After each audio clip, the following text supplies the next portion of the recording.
YouTube. Alright, today we're going to take a look at the Sega Genesis I picked up.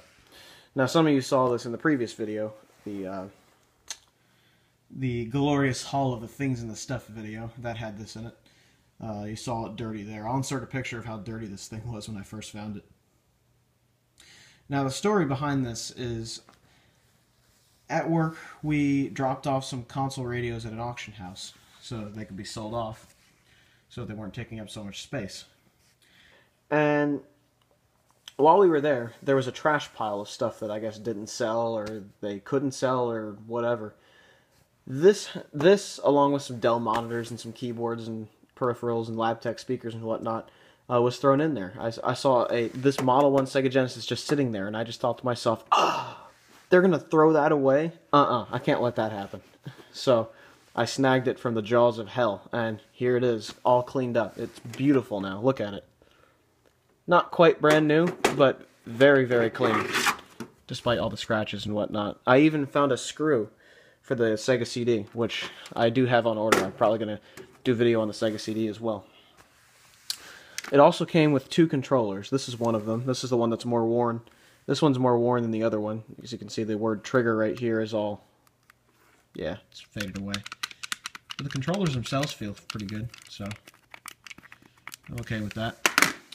What I did not get with it was the power adapter, and that just came today. It's a brick. Look at this. It's a huge brick. So, finally have the missing piece to test it. It's the Model 1602 power adapter for the Model 1 Genesis. Now, I opened this up. I cleaned it inside and out.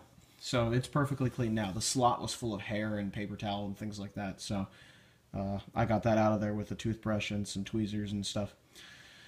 And it's completely clean. The pins are not corroded, which is the problem I had with the ColecoVision that I found a few weeks prior. That I'm hoping to get fixed as well. Now, the story behind this Sega Genesis is, you can see some of them had, around this circle here, high-definition graphics. Those are the very early model Genesises? What's the plural for that? I have no clue. But that's an earlier model of Genesis. There were 3 revisions of the Model 1 Genesis, 3 board revisions. The VA6, the VA6.8, and the VA7. This has the VA7 in it, so it's a later model. And the difference between the 6, the 6.8, and the 7 is mainly the sound. The video is good on both. The video is good on all 3 revisions, but on the VA7, apparently the sound is a little bit more muffled than on the VA6 and 6.8 because they changed the type of Yamaha chip it uses. And, you know, purists might scoff at that, the fact that this isn't the VA7 board, but you know what? This was free, so I'm not going to complain. As long as it works and I can play games, it's not going to matter much to me.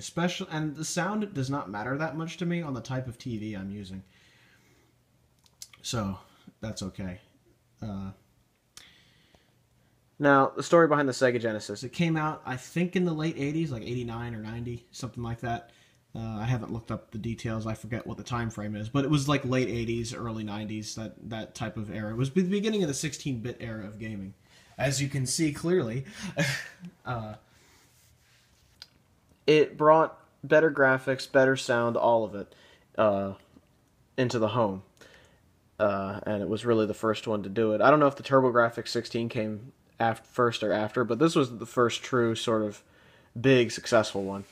The thing I like about the Genesis is that it has some hardware advantages over the Super Nintendo, and that is it uses standard stuff for it uses like standard ports and standard stuff throughout the system. It has a headphone output, which is only on the Model 1 Genesis consoles. Which is stereo, believe it or not, and it's just a standard 3.5mm jack, so nothing fancy. It uses the 9-pin ports that Atari controllers used, so it kept a standard going that had been there since 1977, which I really like. So it would be easy for third-party manufacturers to make controllers for this, rather than Nintendo, who like to use their little proprietary ports, which I absolutely can't stand, but, you know, that's what you live with those consoles. And on the back, the only thing that's really kind of non-standard is that DIN port. But DIN cables really aren't that foreign. I mean, they're not commonly used, but they're not a non-standard thing. It might have a non-standard pinout. I'm not sure, but the port itself is really not that non-standard. It uses a standard barrel connector for the AC adapter. It uses RCA cable for the RF. You know, all standard stuff. The only thing proprietary about it is the cartridge slot and the slot for the Sega CD on the side there. And the nice thing is, since these Sega controllers use the same 9-pin connector as a Atari controller, you can plug these controllers into an Atari 2600 and use them if you don't like the joysticks. And I definitely plan to do that with my Atari, just to see what it's like to play with it. And the main reason I like the Sega Genesis, hardware-wise, there are hardware advantages to the Genesis that I like over the Super Nintendo, and that, for one, is the sound capabilities of the system. It used FM synthesis, whereas the Super Nintendo used something similar to mod files, I believe, where it uses sampled sounds to create the music, and you can really see that in Mario Paint. That's pretty much what it does. On this, it uses honest-to-goodness FM synthesis. It has a Yamaha chip in there that it uses to generate the sound. And some of the games have just excellent FM synthesis music. So if you're a fan of FM synthesis, this is definitely for you. I mean, look up on YouTube the Sega CD intro. This is definitely a console that you should collect if you're a fan of FM synthesis in any capacity. But that's hardware preference on my part. What really makes a console is the games, and both the Super Nintendo and the Sega Genesis had an amazing library of games. You know, obviously Nintendo had the Mario games and all the Donkey Kong games and all the rest. The Sega Genesis had stuff like Sonic and Echo the Dolphin and games like that. And then there were the cross-platform games like Mortal Kombat, for example. So, you know, there was a good library of games for both, and it's well worth having both. I do have a Super Nintendo, but I don't have a controller yet. So, yeah, that's going to be put on hold. I lost the controller for it, but I have the controller for this, so there you go. So now that I have the AC adapter for this particular Dreamcast, Genesis, let's hook it up to my little TV and test it. I'll be testing it with Sonic 2, since it's the only game I have. I plan to get some other games as well, but this is the only one I have so far. Hopefully I'll get some more in the future. Let's go test this baby out, see if it actually works. Okay, we have our first good sign. It does turn on, the LED lights up, so it does power on, that's good. Here's what I have. Here's how it's set up. I have it plugged into this power strip here. Have it plugged into this little Sharp 4x3 TV. Using an RF cable. Plugs straight into an F connector adapter. So I'm not using a box or anything, which degrades the quality. I'm just using a straight RCA to F connector adapter. So this should be good. So I'll plug in the controller here, and we'll give it a shot. Plug that in there. Get in there. All right. Sonic 2. All right, Sonic is in the Genesis. So there we have it. Let's check it out. So turn this TV on. Switch it to...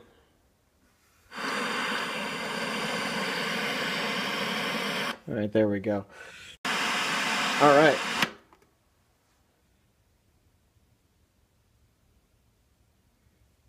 Looks like the cartridge is dirty.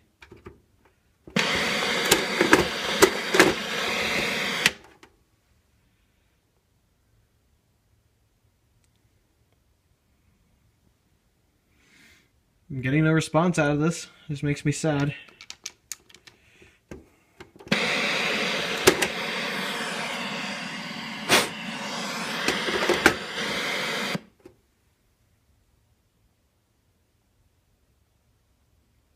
Ah, come on. Well, folks, that test was a rip-roaring failure, and I figured out why.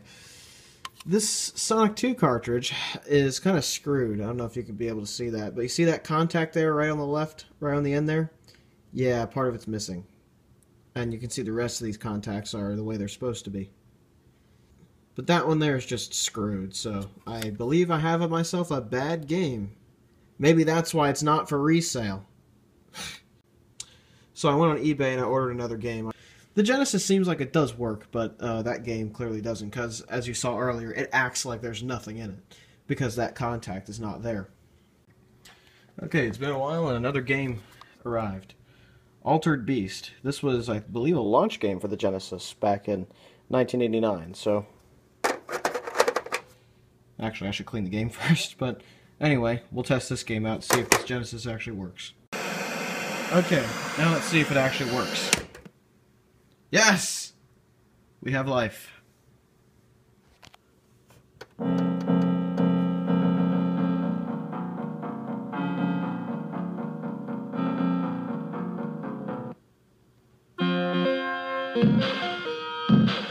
Yep, it works fine. Awesome.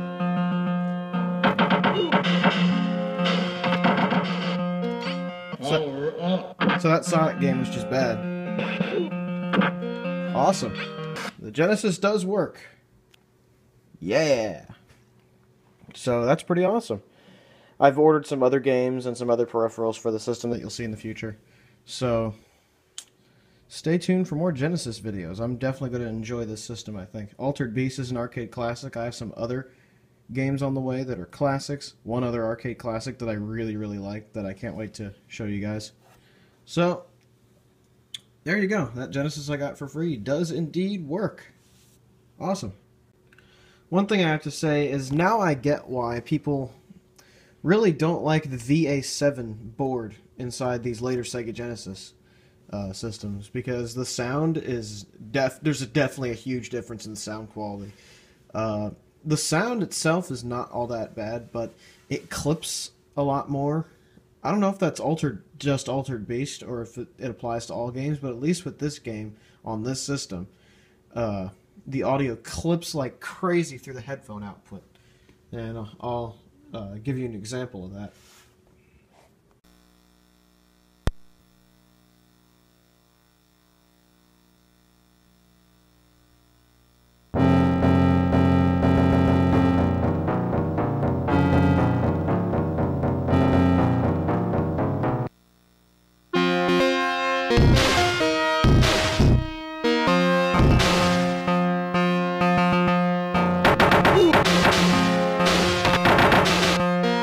Power up.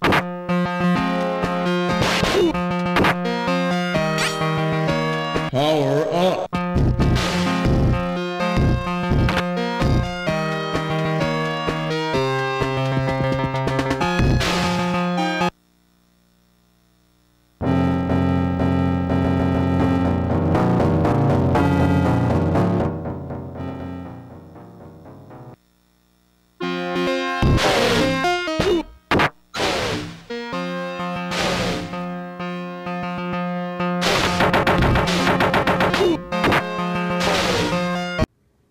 Yeah, that clips pretty badly. And it's because they changed the sound hardware inside this machine. They changed back to the old sound hardware in the original Model 2. So clearly what they had to begin with was a better choice. The ones that are marked high definition graphics up here tend to be a little bit better sound-wise. But the funny thing is, it sounds better on the TV than it does on the headphone output, because it doesn't clip nearly as much. So I can definitely see what the Sega Genesis purists are saying. I'll have to get myself a high-definition graphics model at some point, just for the better sound. But you know what? This one is free. This one was free, so I'm not going to complain. I mean, really. So, yeah, there you have it. That is my Sega Genesis.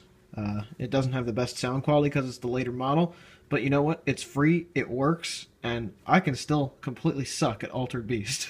So, yeah, I'm getting more games in the future. I'll show a few of them in later videos and stuff. So, you know, there you have it. Hope you guys enjoyed the video, and have a good one, everybody. Ciao.